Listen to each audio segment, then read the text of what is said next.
साल भी मेहनत की, ऐसा मुझे फील हो गया। इसके बाद फिर भी मैंने खुद को संभाला कि नहीं, घबराना नहीं है, क्योंकि टीचर तो हमें साल भर यही समझाते हैं कि हमें हर एक प्रेशर झेलने के लिए एग्जाम में हम लोग को तैयार रहना पड़ेगा। तो वही इस साल हुआ। तो वही मैंने खुद को समझाया कि मुझे पेपर टफ, अगर मेरे लिए पेपर टफ है तो हो सकता है सबके लिए पेपर टफ हो, ये मैंने एग्जाम में खुद को समझाया। और वही करते करते मैं आगे बढ़ी। केमिस्ट्री भी मुझे टफ लगा थोड़ा सा, केमिस्ट्री ऑल ओवर ठीक एवरेज था, लेकिन मुझे थोड़ा सा फिजिक्स सबसे ज़्यादा मेरे फिजिक्स में क्वेश्चन ही नहीं करते, वहाँ पर मैं बहुत ज़्यादा पैनिक कर रही। मेरा फिजिक्स का ओएमआर पूरा खाली लग रहा था, इतना ज़्यादा पैनिक कि मैं फिर 2-5 मिनट मैंने रिलैक्स किया कि जो भी क्वेश्चन बने मैं बना लेती हूँ, नहीं बने छोड़ देती हूँ। तो वही मैंने किया, शांति से खुद को समझा करके मैंने क्वेश्चन करे और मैं आई थी एग्जाम सेंटर से होते हुए, पर रिजल्ट वाले दिन में नोट स्टूडेंट्स पे जाता है जिन्होंने बहुत ही ज़्यादा मेहनत की है और फिर अपने गोल को अचीव किया है।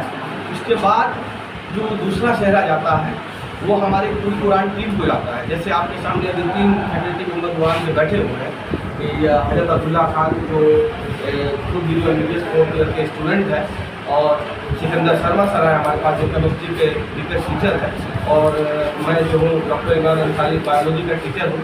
तो हम लोगों ने मिल कर एक कलेक्टिव वर्क किया स्टूडेंट के लिए, और हमारा ये सोच है कि हम लोग भले हमारा बैच का साइज़ बड़ा नहीं हो, लेकिन पर्सनल केयर करेंगे। बच्चों का जो डिफिकल्टीज आती है तो उनको हम लोग सॉर्ट आउट करेंगे। कभी कभी बच्चे मेंटली डिस्टर्ब हो जाते हैं, तो ऐसे वक्त में हजरत सर बहुत काम आते हैं, बहुत बच्चों को कंट्रोल करते हैं, और सिकंदर सर केमिस्ट्री बहुत अच्छा पढ़ाते हैं। तो ओवरऑल मैं कहूँगा ये एक टीचर और स्टूडेंट का कलेक्टिव वर्क है, जिसमें ज़्यादातर जो परसेंटेज मैं कहूँगा वो हर अदारे का अपना एक मकसद होता है। कुछ अदारा प्रॉफिट के लिए काम करता है तो कुछ नॉन प्रॉफिट के लिए। ऐसे ही एक अदारा में हावड़ा के घुसड़ी भोट बागान में एक नीट का सेंटर है जिसका नाम उड़ान रखा गया है। ये उड़ान उन बच्चों के सपनों का उड़ान है जो बच्चे माशी तौर पर इकोनॉमिकली बहुत कमज़ोर होते हैं। ऐसे ही बच्चों को ट्रेन करके इस अदारे में उन्हें तालीम देकर उस मुकाम तक पहुंचाया जाता है जहां से वो अपना नाम बना सके। सदफ बानो ने 539 नंबर लाकर इस अदारे का नाम रोशन किया। सबसे पहले उड़ान और उड़ान के तमाम लोग उन्होंने इसकी बुनियाद रखी। सबसे बड़े डॉक्टर अरविंद अंसारी साहब उन्होंने बताया कि पैसों की तरफ से देखा जाए तो लॉस हो रहा है, लेकिन मकसद की तरफ से देखा जाए तो हम बहुत बड़ी कामयाबी मिल रही है। ये कामयाबी मुबारक हो उड़ान को, उड़ान को बनाने वालों को, और उड़ान से फ़ायदा उठाने वालों को, यानी स्टूडेंट्स जो जिस तरीके से लोगों ने मिशन निकाला है, आया है, अल्लाह को कामयाब करें लोगों को। हमारी भी दुआ यही है, और दुआओं के साथ ये कहेंगे कि बिना सान लगाए कभी कभी धार नहीं होती, और बिना पतवार के कश्ती कभी पार नहीं होती, बिना कुछ किए कभी जय जयकार नहीं होती, कोशिश करने वालों की कभी हार नहीं होती, और कुरान का साथ देने वालों के सामने रुकावट की दीवार नहीं होती। दूसरी सर एक मज़दूर इलाका है, मज़दूर बस्तियों का इलाका है। यहाँ के बच्चों ने जो तालीमी मेयार को इतना बुलंद किया है, उन गार्जियन से क्या कहना चाहेंगे? उन गार्जियन को दिल की गहराइयों से मुबारकबाद पेश करूँगा, और उन गार्जियन के लिए अल्लाह से दुआ करूँगा कि ऐसे जज्बे इनके अंदर हैं, ऐसा तमाम के अंदर अगर आ जाए, तमाम गार्जियन के अंदर आ जाए, तो आज समाज से एक बहुत बड़ी बुराई खत्म हो जाए और बहुत बड़ी कामयाबी पूरे देश को मिल जाए। निकल के हावड़ा से निकल के अमेरिका का सफ़र किया, और उसने जो रिसर्च वर्क वहाँ करेंगे, उनका ये कहना है कि वो अपने नीट के स्टूडेंट से हमेशा जुड़े रहेंगे। इस बारे में क्या कहेंगे? हम यही चाह रहे थे सुनना कि हमारे डॉक्टर इमरान अंसारी साहब ये ज़रूर करें, वहाँ जाएँ ज़रूर, वहाँ छाएँ ज़रूर, लेकिन वहाँ रहकर यहाँ वालों को बुलाएँ ज़रूर, ताकि ये लोग भी ऐसी ही कामयाबी हासिल करें। मैं डॉक्टर इमरान अंसारी को दिल की गहराई से मुबारकबाद देता हूँ कि कभी दुआएं दे रहा था कि आगे बढ़ो, और अब आगे बढ़ के भी दिखाया है कि अमेरिका चले जा रहे हैं। अल्लाह से दुआ है कि खूब तरक्कियाँ दें, बेशक ये आगे भी बढ़ेंगे, आगे बढ़ाएंगे, और बस अल्लाह यहाँ पे आप तैयारी शुरू करने का एक जज्बा पैदा हुआ, और एक आपके दोस्त अजीज मिस्टर डॉक्टर इमरान साहब, अब मैं मोहम्मद शफीक हूँ। जैसा कि हमने कहा उड़ान के बारे में, उड़ान की कोई हद नहीं होती है और उसी उड़ान का पायलट जो है हमारे हिंदुस्तान के नामी गिरामी जवाहरलाल नेहरू यूनिवर्सिटी से पीएचडी करना, जिस बस्ती में हमारा ये बस्ती जो बहुत पिछड़ा हुआ बस्ती है, जिस बस्ती में डेली वर्कर, ठेला चलाने वाले, रिक्शा चलाने वाले, मजदूरी करने वाले, जूट मिल में काम करने वाले, ऑटो चालक जो है डेली कुआं खोदना, डेली पानी पीना, ये बहुत ही रिहायशी इलाका नहीं है। ये एक गरीब पिछड़ा हुआ बस्ती है, जिस बस्ती में एक पौधा लगाने का काम किए थे डॉक्टर इमरान के वालिद साहब और उनके सहयोगी जनाब डॉक्टर अब्दुल हमीद साहब, इस इलाके के साबिक काउंसलर, चेयरमैन काउंसिल मेंबर भी रहे हैं। उन्होंने जो पौधा लगाया था, उन्होंने ये नहीं सोचा था कि हमारे इस बस्ती से जो पौधा हमने लगाया है इस पिछड़ा हुआ बस्ती में, इस बस्ती से कोई ऑफिसर पैदा होगा, टीचर होगा, इनकम टैक्स ऑफिसर होगा, BCS ऑफिसर होगा, झगड़ा पुलिस का ऑफिसर होगा, WBCS होगा, इस तरीके का ऑफिसर बोलिए। और आज जो मकाम हमें मिला, एक ऑफिसर हमारे पश्चिम बंगाल और हिंदुस्तान के अंदर ही महदूद रह सकते हैं, लेकिन जब कोई डॉक्टर या इंजीनियर इस उड़ान में छलांग लगाएंगे तो हमें ये महसूस हो रहा है कि हमारी जो रोशनी है वोट बागान का छोटा सा बस्ती का, ये TH स्कूल का रोशनी, ये रोशन जो है पूरे हिंदुस्तान नहीं बल्कि पूरे दुनिया के पैमाने पर छोटा छोटा चिंगारी बनकर पूरा दुनिया के पैमाने पर फैल जाएगा।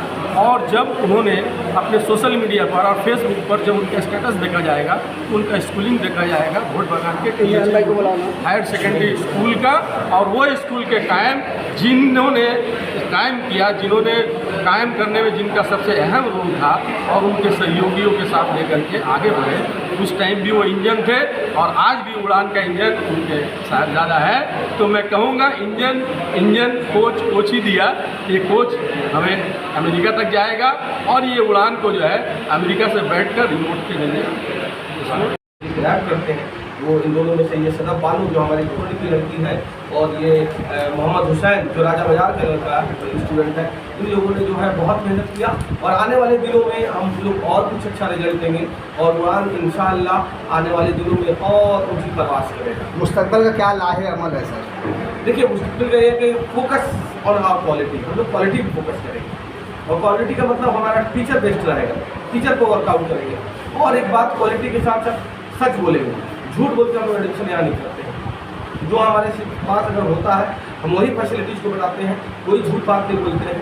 तो ये हमारा, आप देखिए फ्यूचर का पहला चीज़ हम सच बोलेंगे, झूठ नहीं जाएंगे। दूसरी बात, एकदम well decorated well quality education provide करने के लिए क्वालिटी और टीचर रखना चाहिए। तो हम लोग 5 वर्ष में पूरी कोशिश में क्वालिटी टीचर हमारे साथ बने रहे और अभी तक हमारे साथ। फैकल्टीज़ को कलेक्ट करने में सर कोई परेशानी? देखिए, लोग कहते हैं सपना को नहीं जानता था, लेकिन ये लोग मेरे साथ इतने अच्छे के साथ जुड़े और मुझे लगा कि मुझे 2 पर मिल गया। मैं आज जो है इन पर बहुत खुश रहता हूँ। वो लोग अपने हर तरह से इंस्टीट्यूट की केयर करते हैं। तो मेरे थोड़े से कदम कर आ गए थे, मुझे लगा कि इस साल में मेहनत, ऐसा मुझे फील हो गया। इसके बाद फिर भी मैंने खुद को संभाला कि नहीं, घबराना नहीं, क्योंकि टीचर तो हमें साल भर यही समझाते हैं कि हमें हर एक प्रेशर झेलने के लिए काम में हम लोग को तैयार रहना पड़ेगा। तो वही इस साल हुआ। तो वही मैंने खुद को समझाया कि मुझे पेपर टफ है, अगर मेरे लिए पेपर टफ है तो हो सकता है सबके लिए पेपर टफ हो, ये मैंने एग्जाम में खुद को समझाया। और वही करते करते मैं आगे बढ़ी। केमिस्ट्री भी मुझे टफ लगा थोड़ा सा, केमिस्ट्री ऑल ओवर ठीक एवरेज था, लेकिन मुझे थोड़ा सा फिजिक्स सबसे ज़्यादा मेरे फिजिक्स में क्वेश्चन ही नहीं करते, वहाँ पर मैं बहुत ज़्यादा पैनिक थी। मेरा फिजिक्स का ओएमआर पूरा खाली लग रहा था, इतना ज़्यादा पैनिक कि मैं फिर 2-5 मिनट मैंने रिलैक्स किया कि जो भी क्वेश्चन बने मैं बना लेती हूँ, नहीं बने छोड़ देती हूँ। वही मैंने किया, शांति से खुद को समझा करके मैंने क्वेश्चंस करे और मैं आई थी एग्जाम सेंटर की होती हुए, पर रिजल्ट वाले दिन में नोट्स कैसे तैयार करती थी और थी तो क्या सोच थी, क्या सोच कर आए थे और अब क्या महसूस कर रहे हैं? हम जब ये आए थे तो यही सोच कर आए थे कि इंशाल्लाह 25 में भाग लेंगे। अल्हम्दुलिल्लाह से मेरी सोच सही हुई। मैं एक बार कामयाबी हासिल की हुई, मार्क्स फाइट कर देना है, बहुत अच्छा। अपने फैकल्टीज़ के बारे में क्या कहेंगे?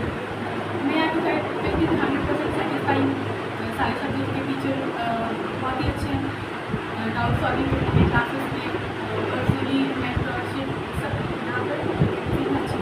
आप कितनी देर अपने पढ़ाई में वक्त देती थी, तैयारी में वक्त देती थी, और जब एग्ज़ाम देने गई तो कुछ ऐसा वाक़या जो आपको बोलना चाहिए, कितना टफ है?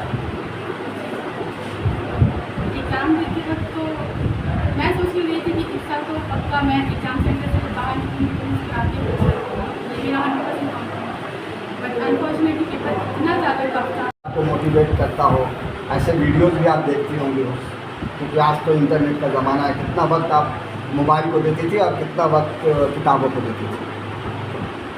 किताबों को वक्त देना, देखिए ऐसा नहीं कि आप हर दिन 12 घंटे 14 घंटे पढ़ रहे हैं। किसी दिन ऐसा भी होता था कि आप कुछ भी नहीं पढ़ते, तो इट्स नॉर्मल। लाइक कभी कभी ऐसा होगा कि आपको बिल्कुल भी पढ़ने का मन नहीं कर रहा है, तो ये नॉर्मल, ये सबके साथ होता है। पर ऐसा नहीं है कि आप 1 महीना गैप करते हैं, 1.5 महीना गैप करते हैं। 365 दिन में एवरेज कितना घंटे आप पढ़ती थी? Average 10 to 12 hours. 10 to 12 hours. अपने बहनों को क्या कहेंगे जो बहनें नाकाम हो गई हैं या जो एस्पायरेंट हैं, जो अब अगले साल एग्ज़ाम दें, उनको किस तरह से मोटिवेट करेंगे? मैं यही कहूँगी कि नाकामयाबी से आप सीखें, फेलियर से आप सीखें। आप फेल हुई ही है, पास हुई है, मैं ये कहना चाहूँगी, क्योंकि मैं खुद फेल होकर ही पास हुई। लास्ट टाइम मेरा भी सिलेक्शन अच्छे से नहीं हुआ, इनिशियल हुआ, तो आप